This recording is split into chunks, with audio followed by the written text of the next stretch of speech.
Hi, this is Komal Chaudhary and I welcome to all at the YouTube channel GS365 and आज का हमारा session रहने वाला है करंट अफेयर्स का, जहां हम डिस्कस करते हैं करंट अफेयर्स के साथ साथ स्टैटिक पार्ट, साथ ही साथ हम डिस्कस करते हैं करंट अफेयर्स का एनालिसिस, ताकि वो चीज़ आपके दिमाग में लॉन्ग टर्म तक रह पाए और आप उसका प्रयोग, उसका यूज़ अपने एग्जाम में कर पाएँ। तो स्टार्ट करेंगे हम हमेशा की तरह पहले टॉपिक्स कि हम अपनी क्लास में आज कौन कौन से इंपॉर्टेंट टॉपिक्स को कवर करने वाले हैं, कौन कौन सी न्यूज़ हैं जो हमारे एग्जाम के पॉइंट ऑफ व्यू से बहुत ही ज़्यादा इंपॉर्टेंट रहने वाली हैं। सो स्टार्ट करते हैं हम आज का सेशन अपने एक न्यूज़ के हेडलाइन से। तो फर्स्ट हेडलाइन हमारा है कि ministry of information and broadcasting direct intermediaries, एक मिनट,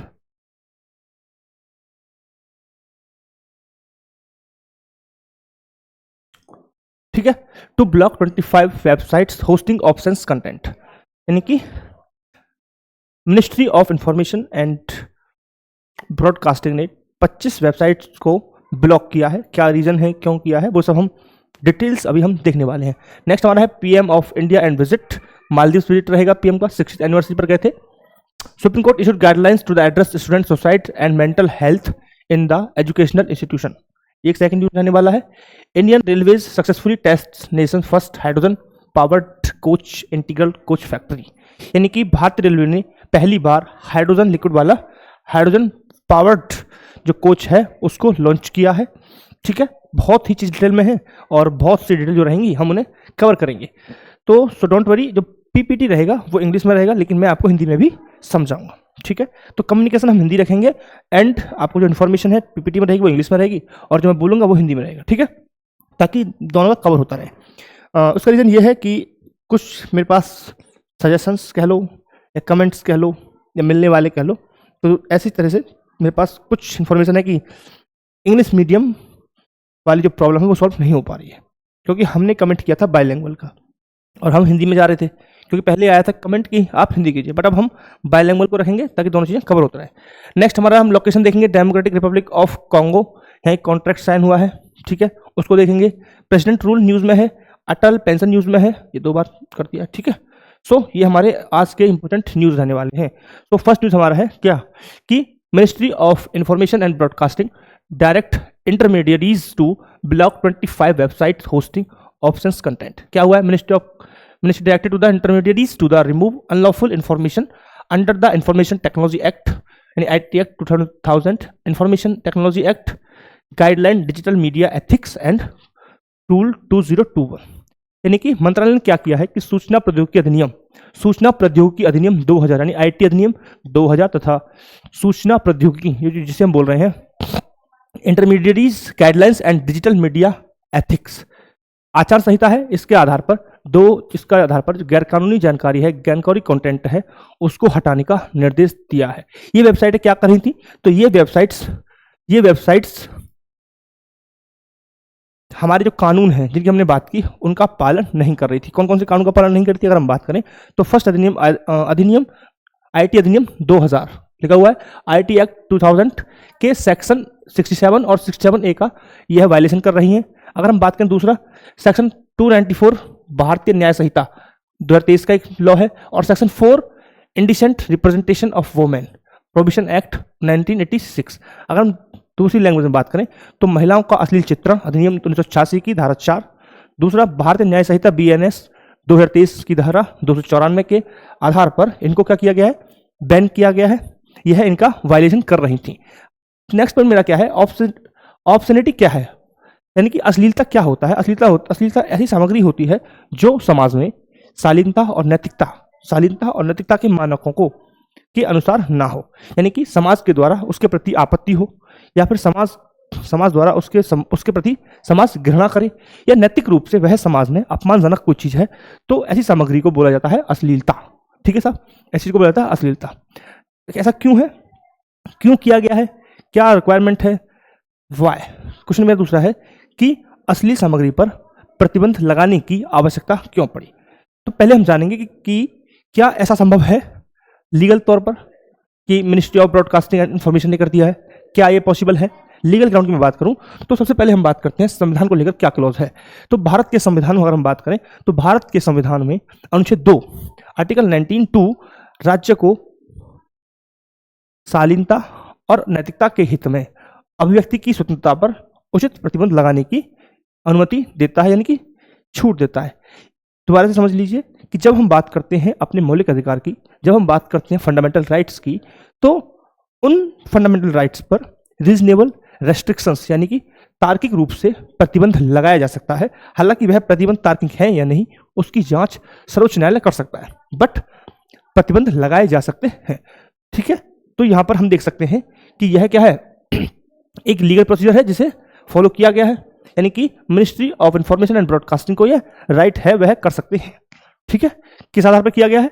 शालीनता और नैतिकता के आधार पर राज्य को यह अधिकार है वह कर सकता है। राइट, इस संबंध में एक डिसीजन है सर्वोच्च न्यायालय का, Ranjit Singh D Udeshi versus state of Maharashtra.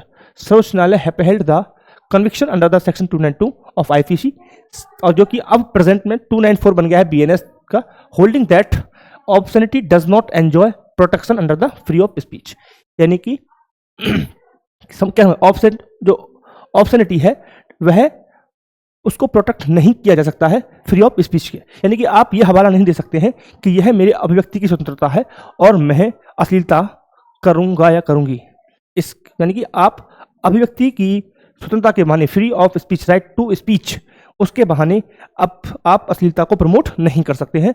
यह सर्वोच्च न्यायालय का डिसीजन है। कौन सा केस है बेटा? तो केस है रणजीत डी ओदेशी बनाम महाराष्ट्र राज्य। ठीक है, तो क्लियर पॉइंट है।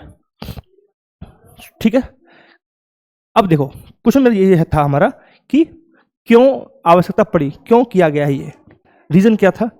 तो आप एक चीज समझिए, महिलाओं और बच्चों की सुरक्षा को लेकर आप ये समझ सकते हैं कि ऐसी स्पष्ट जानकारी जो बच्चों के लिए उचित नहीं है, बच्चे प्रारंभ में उन चीजों के संपर्क में आते हैं तो उनकी रिश्तों की समझ उनके लिए क्या हो सकती है, अलग हो सकती है, वो रिश्तों को कमजोर कर सकते हैं। और इससे एक नई चीज को बढ़ावा मिल सकता है कि वह बच्चा महिलाओं को एक वस्तु के रूप में देखेगा। जब वह महिलाओं के वस्तु के रूप में देखेगा तो जाहिर सी बात है महिलाओं को सम्मान नहीं देगा।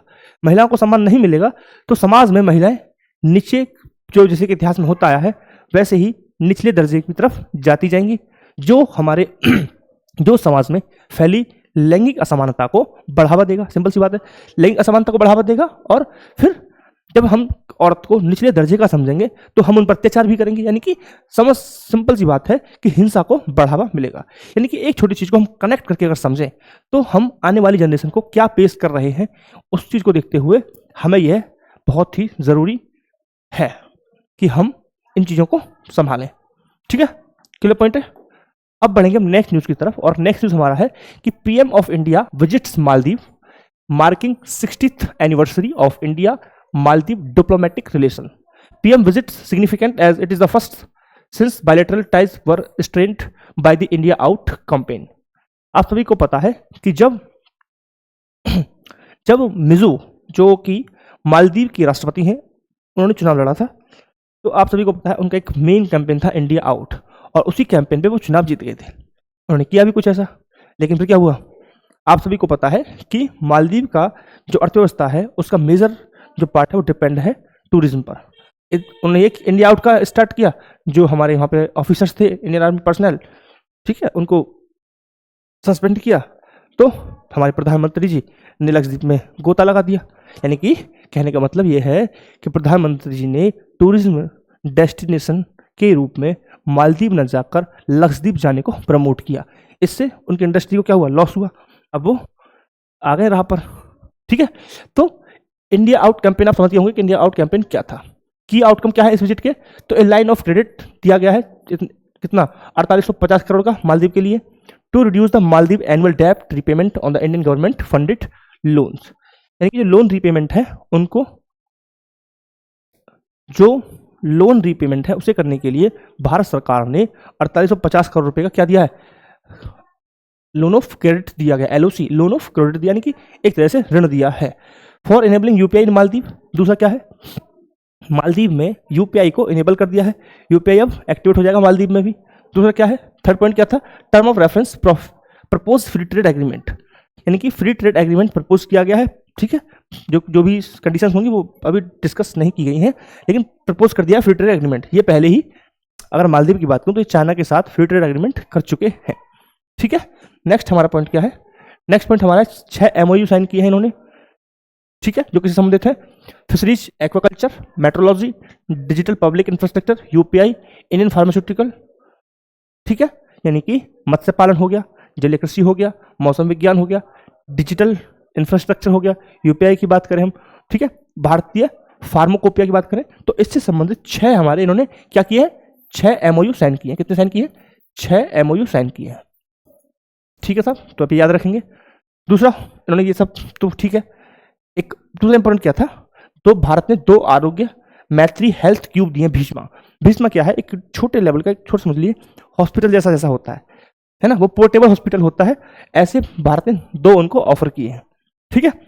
अब आप एक चीज सर्च करेंगे गूगल जाके कि आरोग्य भीष्मा, आरोग्य मैत्री भीष्मा कैसा दिखता है, तो आपको पता चलेगा बहुत ही छोटा सा बॉक्स है, उस बॉक्स में सभी रिक्वायर्ड इक्विपमेंट होते हैं, ठीक है, वो भारत ने दिए हैं।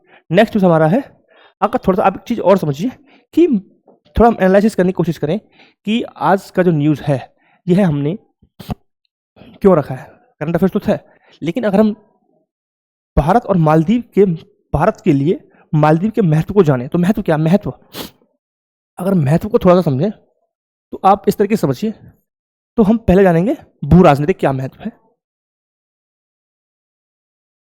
भू राजनीतिक रूप से मालदीव का क्या महत्व है, तो एक सिंपल सा है कि भारत की एक नीति है पड़ोसी फर्स्ट, है ना, नेबर फर्स्ट है, ठीक है साहब, उस नीति के तहत यह महासागर का एक तरह से ये समझ लीजिए की है, बहुत ही इंपॉर्टेंट लोकेशन है, ये आप समझ सकते हैं, ठीक है। स्ट्रेटेजिक रूप से आप समझिए, स्ट्रेटेजिक रूप से आप ये समझिए कि मालदीव भौगोलिक रूप से अगर हमसे, तो पश्चिमी हिंद महासागर में जो अदन की खाड़ी हो गया, या फिर हम बात करें स्टेट्स ऑफ हॉर्मुज की बात करें, वहां पर क्या है, उसके लिए इंपॉर्टेंट लोकेशन है। अगर पूर्वी हिंद महासागर को समझें तो वहां पर स्टेट ऑफ मलक्का, ठीक है, इन सब के बीच यह एक टोल की तरह हमें दिखाई पड़ता है, यानी कि इसकी लोकेशन बहुत ज्यादा इंपॉर्टेंट है भारत के लिए, ठीक है। तो आप ये समझिए कि जिस तरीके से लोकेशन भारत के लिए इंपॉर्टेंट है, इंडियन ओशन में चाइना यहाँ पर भी पैर पसार रहा है, तो हमें उसको काउंटर करने के लिए हमें भी ध्यान रखना पड़ेगा, राइट। तो हमारे लिए इंडियन ओशन में अपनी महत्व बढ़ाने के लिए यह एक प्राइम लोकेशन है, राइट, इस लोकेशन को हम नहीं छोड़ सकते ऐसे ही, ठीक। अगर आप थोड़ा सा इकोनॉमिक्स की बात समझिए, अर्थशास्त्र को आप समझें, भू अर्थशास्त्र एक इंपॉर्टेंट सेगमेंट अभी करंट आने लगा है, भू अर्थशास्त्र, इसमें क्या पॉइंट समझ सकते हैं, भू अर्थशास्त्र में क्या लिख सकते हैं, तो जैसे कि हमने बात की कि यह पश्चिम में अदन की खाड़ी और स्टेट ऑफ हॉर्मुज, ठीक है, और पूर्व में स्टेट ऑफ मलक्का, तो ये पूरा का पूरा ऐसे पूरा रूट है, ठीक है, जहां पे टोल गेट रूप में हमें दिख रहा है, लेकिन जब कोई भी स्टेट रूट पर होता है, रूट पर उसकी लोकेशन होती है, तो वह अपने आप में क्या है, इंपॉर्टेंस हो सकता है। जैसे कि आप समझिए कि इस रूट पर कोई पायरेसी की घटना होती है, तो आप क्या कर सकते हैं, यहाँ पर अपना एक बेस बना के सिक्योरिटी दे सकते हैं, आतंकवाद से लड़ सकते हैं, समुद्री पायरेसी कर सकते हैं, सुरक्षा बढ़ा सकते हैं, टोल ले सकते हैं, ठीक है, शिप्स की रिफ्यूलिंग करा सकते हैं, तो ऐसी चीजों के लिए क्या है, ये इंपॉर्टेंट है, राइट। और जिन रूट्स की हम बात कर रहे हैं, इन रूट्स से भारत का लगभग 50% व्यापार होता है और लगभग 80% एनर्जी भारत की यहाँ से ही, इसी रूट से, जिस रूट से हमने बात की, चाहे हम बात करें स्टेट ऑफ हॉर्मुज, अदन की खाड़ी, और यहाँ पे स्टेट ऑफ मलक्का, समझे, मतलब प्राइम लोकेशन नहीं बता रहा हूँ, एक रूट का बता रहा हूँ, ठीक। तो यहाँ से भारत के लिए सिक्योरिटी एंड अपने व्यापार के लिए भी यह लोकेशन क्या है, बहुत ही इंपॉर्टेंट है, ठीक है साहब। तो ये था हमारा एनालिसिस, थोड़ा सा समझिए कि क्यों मालदीव हमारे लिए इंपॉर्टेंट है। अब आएंगे हम नेक्स्ट न्यूज की तरफ, और न्यूज हमारा है कि Supreme Court issues guidelines, Supreme Court ने गाइडलाइन इशू की है to address student suicides, mental health in educational institution. The court in the Sukhdev Shah versus State of Andhra Pradesh issued 15 interim guidelines under Article 32 and Article 141 for the all educational institution, example school हो गया, coachings हो गए, इन सब के लिए सर्वोच्च न्यायालय ने गाइडलाइंस जारी की हैं। किसके रिलेटेड है गाइडलाइंस, स्टूडेंट सुसाइड और स्टूडेंट्स की जो मेंटल हेल्थ है उसके लिए सुप्रीम कोर्ट ने गाइडलाइंस जारी की है, ठीक है।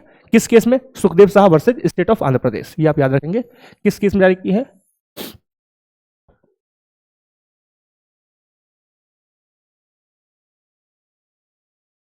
ठीक है, तो आप ये याद रखेंगे लोग, ये स्टेट सॉरी केस का नाम याद रखेंगे। दूसरा क्या था, Supreme Court noted that the distress among the Indian youth points to deeper structural malaise in the country educational ecosystem.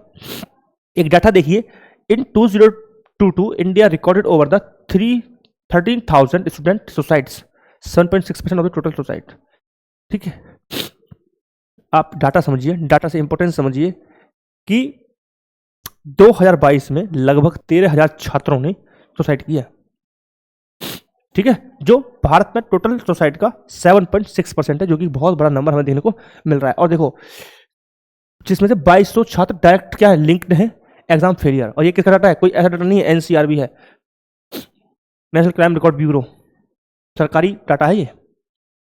ठीक है, तो सुखदेव साहब बनाम आंध्र प्रदेश राज्य के मामले में सर्वोच्च न्यायालय ने छात्रों की आत्महत्या और मानसिक स्वास्थ्य से निपटने के लिए जो स्वास्थ्य से संबंधित जो शैक्षिक संस्थान है, चाहे हम बात करें स्कूल की, चाहे हम बात करें कोचिंग संस्थानों की, इनसे संबंधित अनुच्छेद 32 और अनुच्छेद 41 के तहत क्या किया है, गाइडलाइंस जारी किए हैं। ठीक है, क्लियर पॉइंट है। सर्वोच्च न्यायालय ने यह भी कहा है कि यह जो व्यवस्था है, एक मिनट देना, तो सर्वोच्च न्यायालय ने यह भी कहा है कि यह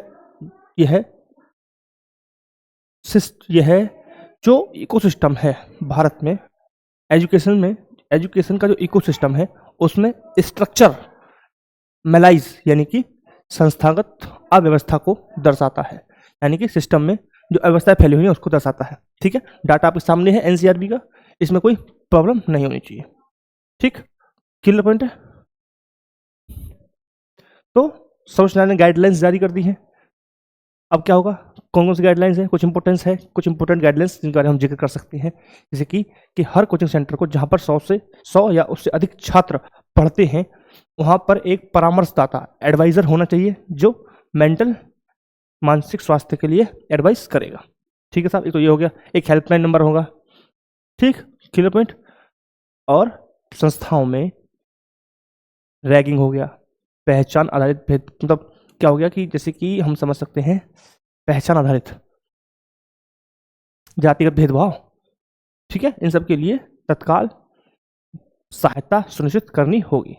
ठीक है, क्लियर पॉइंट है। चलो अब बढ़ते हैं नेक्स्ट न्यूज की तरफ।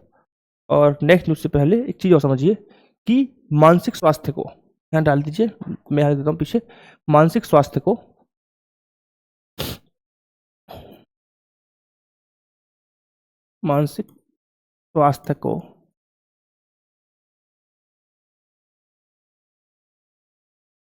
अनुच्छेद 21 के अंतर्गत रखा गया है।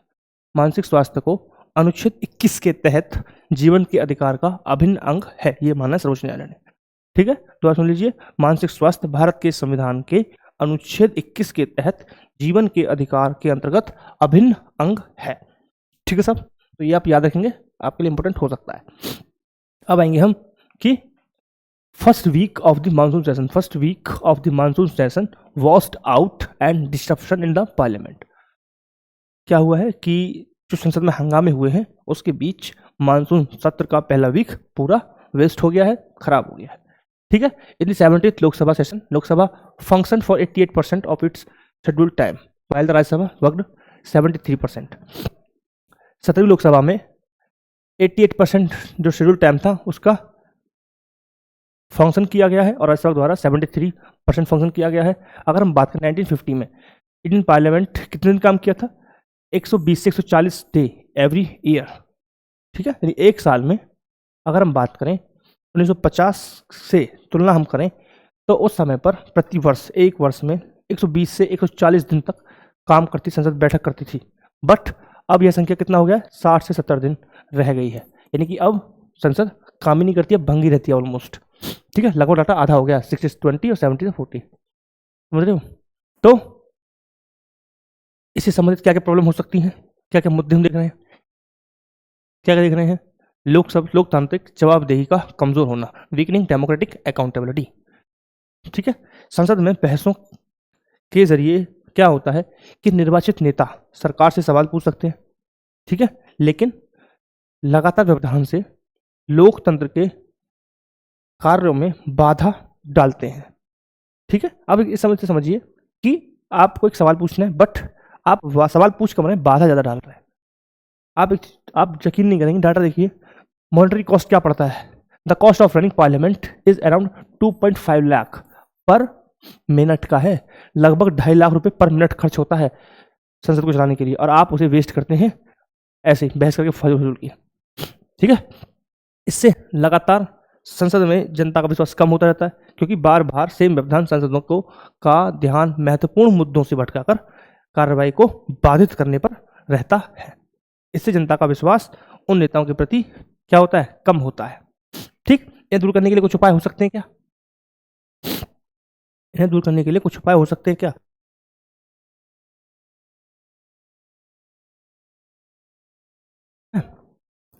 तो भाई इनका समाधान करने के लिए क्या कर सकते हैं कि विपक्ष को एक सुनिश्चित समय दिया जाए। ठीक है, क्या आपके लिए यह एक स्पेशल समय है? ठीक है, जैसे कि फॉर एग्जाम्पल आप समझ सकते हैं, ब्रिटिश संसद विपक्ष को अपना एजेंडा तय करने के लिए हर साल 20 दिन का समय देती है, यानी कि पूरे साल में 20 दिन का समय कितना रहता है, विपक्ष का रहेगा। अपना एजेंडा सेट करो, अपनी प्रॉब्लम्स, अपने मुद्दे बताइए, 20 दिन आपके। ऐसे ही भारत सरकार को भी करना चाहिए। ठीक, दूसरा, जो नैतिकता के आधार पर बनती हैं समितियां, उन समितियों को मजबूत करना चाहिए ताकि वह एग्जैक्टली बता पाए, और जो इंटरफेरेंस है, जो व्यवधान आते हैं, उनकी निगरानी हो, उनकी रिपोर्ट हो, और फिर उन पर जवाबदेही सुनिश्चित की जाए और कार्रवाई भी की जाए। ठीक, दूसरा, थर्ड पॉइंट हम क्या कर सकते हैं, हम कर सकते हैं वार्षिक कैलेंडर रिलीज करें। ठीक है, ताकि संसद लचीलेपन के लिए बैठकों का कैलेंडर हर साल की शुरुआत में घोषित किया जाए। इससे आपको पहले पता चल जाएगा क्या बैठक होंगी और किस बैठक का क्या क्या एजेंडा रहने वाला है। ठीक है साहब, इस तरीके से हम इन प्रॉब्लम्स को क्या कर सकते हैं, सॉल्व कर सकते हैं, और भारत की जनता का जो पैसा है उसे बचा सकते हैं, जो कि बहुत ही कीमती है, कि 2.5 लाख रुपए पर मिनट लगता है संसद को चलाने में। ठीक है साहब, हमको कहते हैं गरीब लोग। हाँ, ठीक है। नेक्स्ट न्यूज क्या है कि Indian Railway successfully test nations first hydrogen powered coach, यानी कि नेशन का फर्स्ट है, देश का पहला हाइड्रोजन पावर कोच बनाया गया है। सक्सेसफुली क्या क्या टेस्ट कर लिया गया है, क्लियर पॉइंट है, यानी कि हाइड्रोजन कोच भारत, दूसरा आगे समझिए, न्यूज समझिए कि जो हाइड्रोजन कोच है वह भारतीय रेलवे के द्वारा विरासत के हाइड्रोजन पहल 2020 देखा होगा कहीं, हेरिटेज इनिशिएटिव है 2013 के अकॉर्डिंग बनाया गया है। यानी कि जो भारत के विरासत होंगे, यानी कि विरासत होंगे या फिर पहाड़ी क्षेत्र जो है, पहाड़ी जो मार्ग हैं, उन मार्गों के लिए हाइड्रोजन संचालित ट्रेनें बनाई जाएंगी। उसके उस दृष्टिकोण का यह हिस्सा है। उसी दृष्टिकोण के आधार पर, उसी दृष्टिकोण को आधार मानते हुए इस कोच का परीक्षण किया गया है। क्लियर पॉइंट है। यह जो हाइड्रोजन पावर्ड ट्रेन होगा, इसका फीचर क्या है कि 12,000 हाइड्रोजन क्या है, हॉर्स पावर का रहेगा। ठीक है, इंजन, और making the world most powerful hydrogen propulsion system, जो कि भारत के जो वर्ल्ड का most powerful hydrogen propulsion engine रहेगा। ठीक है, तो वर्ल्ड का most powerful hydrogen propulsion system Bharat के हाइड्रोजन इंजन में रहेंगे। ठीक है, क्लियर पॉइंट है सब। इट इज ए की milestone in India's national green hydrogen mission. यह है भारत के हाइड्रोजन ग्रीन मिशन के अंतर्गत बनाया गया है, यानी कि इसे भारत के राष्ट्रीय हरित हाइड्रोजन मिशन के तहत बनाया गया है। राइट, दूसरा पॉइंट समझिए कि जब हम बात कर रहे हैं हाइड्रोजन फ्यूल की, तो यह एक वैकल्पिक फ्यूल के रूप में हम इसे देखते हैं। तो इससे क्या क्या फायदा हमें हो सकता है, क्या क्या लाभ हमें हो सकते हैं, वो हम देख लेते हैं कि हाइड्रोजन फ्यूल के रूप में जब हम इसका प्रयोग करेंगे तो हमें क्या क्या फायदा हो सकता है। Green hydrogen has is higher energy density than the batteries and can be effectively stored transported in the large quantities. यानी कि जो हरित हाइड्रोजन में बैटरियां होती हैं, उनकी तुलना में ऊर्जा घनत्व डेंसिटी क्या है, हाई होती है। ठीक है, इससे क्या फायदा होता है, हाई होगा तो इससे हम इसे प्रभावी रूप से इफेक्टिवली इसे क्या कर सकते हैं, हम इसे स्टोर कर सकते हैं, इसको हम ट्रांसपोर्ट भी कर सकते हैं इजीली। ठीक है, बैटरीज को हम इजीली ट्रांसपोर्ट नहीं कर सकते हैं। दूसरा पॉइंट क्या है, hydrogen fuel cell trains emit only water vapour, zero direct CO2 emissions. Simple बात है कि हाइड्रोजन जो इलेक्ट्रिक सेल है, हाइड्रोजन ईंधन सेल ट्रेनें केवल जल वाष्प ही एमिट करेंगी, यानी कि उत्सर्जन करेंगी केवल जल वाष्प का। वह प्रत्यक्ष रूप से यानी कि डायरेक्टली किसी भी तरीके से CO2 कार्बन डाइऑक्साइड का उत्सर्जन नहीं करेंगे। अगर हम बात करें कि एक डीजल ट्रेन, लिखा हुआ होगा यहाँ पे, मैंने replacing one diesel train with in hydrogen can cut emissions रफली equivalent to the amount of CO2 output of the 400 cars. यानी कि अगर हम एक डीजल ट्रेन को हाइड्रोजन फ्यूल में से रिप्लेस कर देते हैं तो लगभग 400 कारों के द्वारा एक वर्ष में जो CO2 कार्बन डाइऑक्साइड उत्सर्जित की जाती है उसके बराबर हम कटौती कर सकते हैं एमिशंस की। ठीक है, यानी कि ये बहुत ही इंपॉर्टेंट रहने वाला है हमारे लिए। The green hydrogen production has lower infrastructure requirements. दूसरा पॉइंट इंपॉर्टेंट चीज क्या है कि जो हरित हाइड्रोजन है इसके उत्पादन के लिए बहुत ही कम रिसोर्सेज की आवश्यकता होती है। ठीक, with the hydrogen powered locomotive being technically capable of running on the existing railway tracks. सबसे इंपॉर्टेंट चीज, ऐसा नहीं है कि आपका जो हाइड्रोजन पावर्ड कोच है वह आपकी जो एग्जिस्टिंग पटरीज हैं, एग्जिस्टिंग ट्रैक है उस पर चलने लायक नहीं है, वह हम हाइड्रोजन पावर्ड जो हमारा कोच है उसे हम एग्जिस्टिंग ट्रैक पर भी चला सकते हैं। उसी टेक्नोलॉजी के द्वारा हम इन जो प्रेजेंट में हमारे पास ट्रैक हैं रेलवे लाइंस के वहां पर भी हम यूज कर सकते हैं। यानी कि सेम ट्रैक पर ही बस इंजन कोच चेंज हो जाएगा, बाकी सब कुछ सेम रहने वाला है, इंफ्रास्ट्रक्चर चेंज करने की जरूरत नहीं पड़ेगी। तो हमारे पास क्या है, एक एडवांटेज होगा।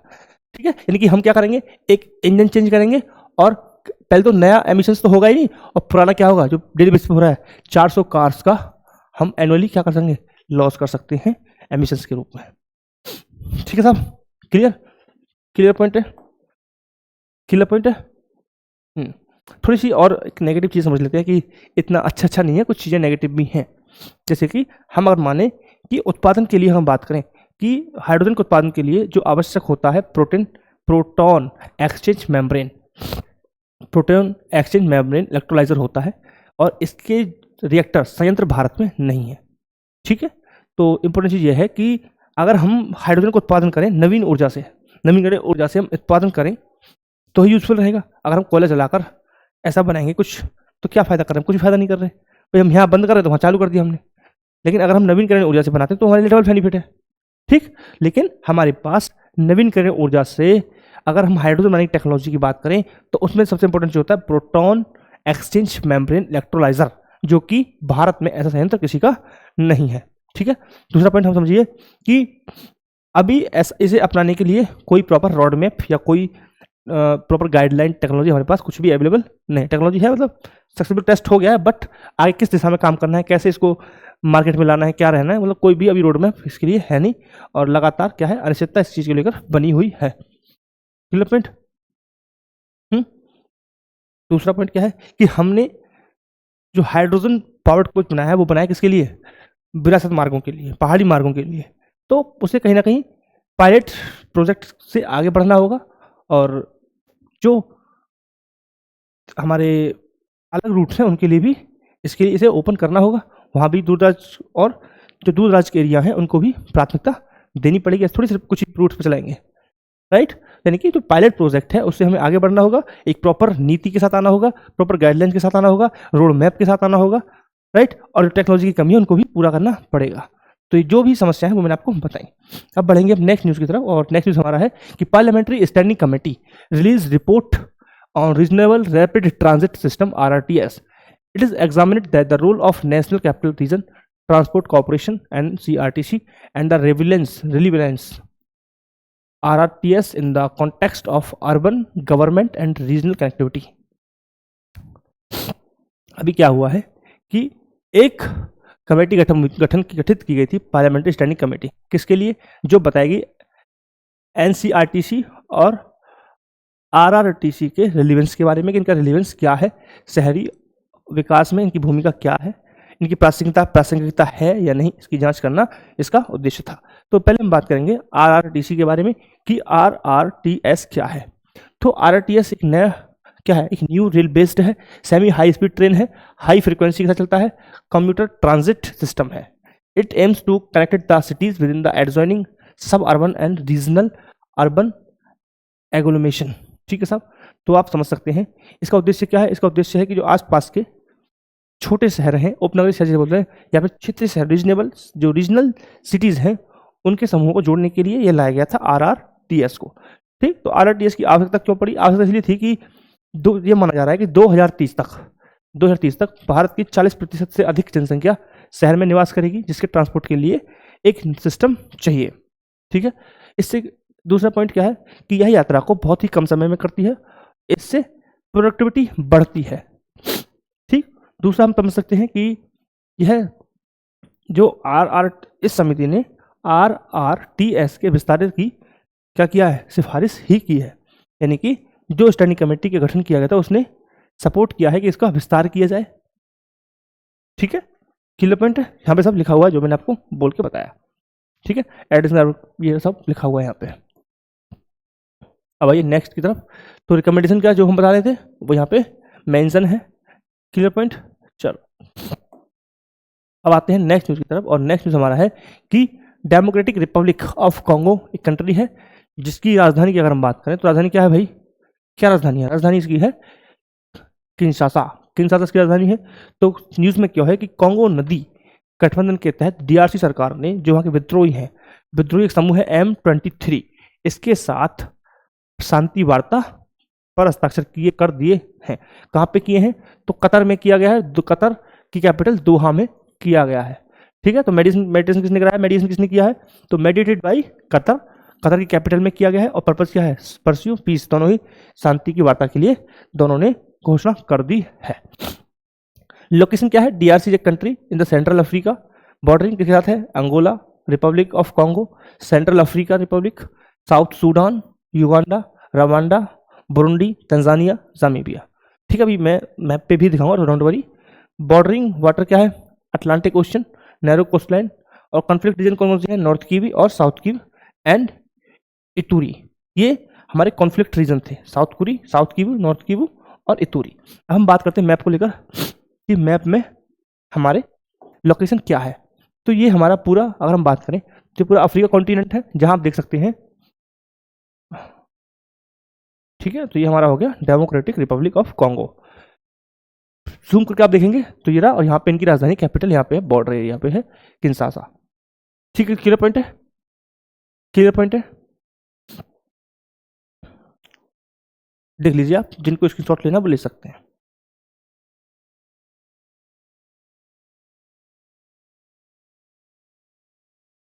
ये वो एरिया है जहां आपको विवाद का मैं बताया, विवाद है, ये वो विवादित क्षेत्र है, ये इतूरी। तीनों एरिया एक ही साथ से हैं, लगे हुए हैं बॉर्डर से। ठीक है, हो गया। चलो बढ़ते हैं नेक्स्ट न्यूज की तरफ, और नेक्स्ट न्यूज हमारा है प्रेसिडेंट रूल, तो यानी कि राष्ट्रपति शासन।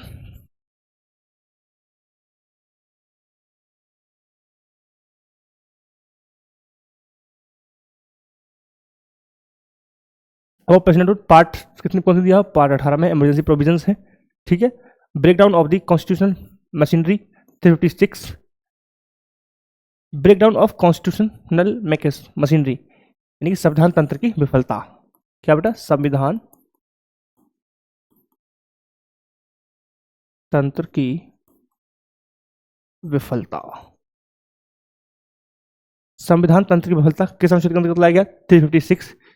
कैसे लगाया जाता है, क्या रीजंस हैं, तो if the president receive A report from the states governor, किसके द्वारा, स्टेट गवर्नर के द्वारा अगर एक रिपोर्ट प्रेसिडेंट रिसीव करे और वो कन्विंस हो जाए कि that state government can not carry the governance according to the provision of the constitution. अर्थात आप क्या समझ रहे हैं कि राष्ट्रपति को राज्यपाल के द्वारा कोई रिपोर्ट दी जाए और वह कन्विंस हो जाए कि राज्य सरकार संविधान के प्रावधानों के अनुसार शासन नहीं कर रही है, तो इस स्थिति में वह उस स्टेट में प्रेसिडेंट रूल अप्लाई कर सकता है। दूसरा पॉइंट क्या है, failure of the comply with the union direction, यानी कि केंद्र सरकार के द्वारा दिए गए निर्देशों का पालन ना करना।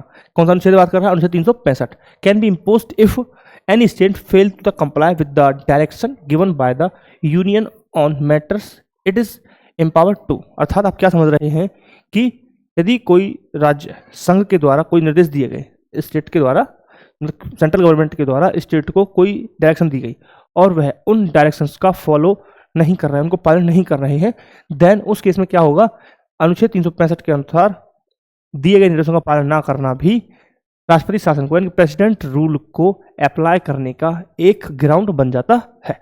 अब बात करें अवधि को हम समझें, टाइम पीरियड को समझें, for a period of 6 month and it can be extended to period of 3 years, यानी कि इनिशियली यह 6 मंथ के लिए लगा जाएगा, बट हर 6 महीने के बाद संसदीय अनुमोदन से बाय पार्लियामेंट्री अप्रूवल, यानी पार्लियामेंट की अप्रूवल से इसे 3 साल के लिए बढ़ाया जा सकता है। हर 6 मंथ के बाद पार्लियामेंट अप्रूव करेगी और इसे मैक्सिमम 3 ईयर्स के लिए बढ़ाया जा सकता है। Clear point. अब बढ़ते हैं नेक्स्ट न्यूज की तरफ, और नेक्स्ट न्यूज हमारा है अटल पेंशन योजना।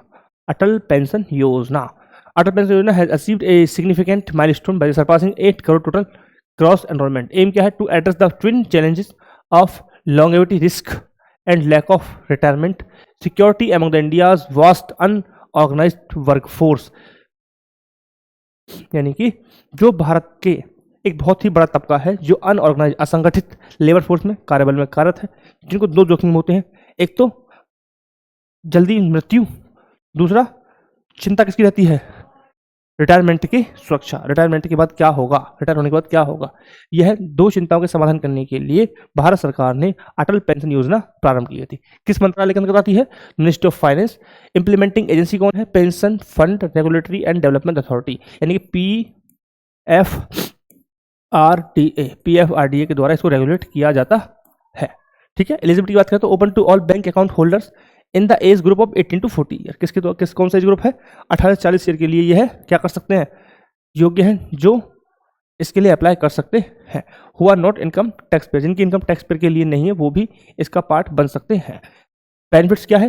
गारंटीड है monthly pension, life long pension between 1000 से लेकर 5000 रुपये तक फ्रॉम एज 60, यानी कि आप 18 से 40 तक कंट्रीब्यूट करेंगे, देन आप 60 वर्ष के बाद आपको 1000 से लेकर 5000 के बीच जो आपके अमाउंट होगा उसके अकॉर्डिंग 60 साल के बाद से आपकी पेंशन स्टार्ट हो जाएगी। ठीक है साहब, क्लियर पॉइंट है? कुछ डाउट? कोई डाउट नहीं है। अब बढ़ते हैं नेक्स्ट की तरफ, और नेक्स्ट हमारा है कि unmanned aerial vehicle launched pension guided precision guided missile V3। ठीक है, सो पेंशन चल रहा है तो पेंशन ही पढ़ दिया। किसने बनाया है? DRDO conduct successful flight trial of advance unmanned aerial vehicle launch the precision guided missile V3 about the ULPGM V3 क्या है? ठीक है, तो इसको डेवलप किया है DRDO ने। किसने डेवलप किया है? DRDO ने। Equipped with A high definition dual channel seekers that can strike a wide variety of target. Simple meaning समझिए इसका क्या है कि यह है हाई डेफिनेशन वाले जो डबल चैनल स्पीकर है उससे ससज्जित है, मतलब उससे इक्विप्ड है ना, जो अलग अलग कई प्रकार के लक्ष्यों को क्या कर सकता है? टारगेट कर सकता है। अगर हम इसके इंपॉर्टेंस की समझे, मैथ में can be fired in plane, यानी कि प्लेन एरिया में फायर कर सकते हैं इससे, हाई एल्टीट्यूड एरिया में भी इससे टारगेट किया जा सकता है। दूसरा पॉइंट क्या है? डे एंड नाइट कैपेबिलिटी है इसके अंदर, यानी कि दिन और रात में इससे टारगेट कर सकते हैं। 2 way data linked and to support the post launch, यानी कि लॉन्च होने के बाद भी यह डाटा सपोर्ट कर सकता है, यानी कि 2 वे सपोर्ट सिस्टम इसमें लगा हुआ है। ठीक है साहब, क्लियर पॉइंट। आगे बढ़ेंगे। आगे हमारा क्या है? Thank you very much for the watching this video. Thank you.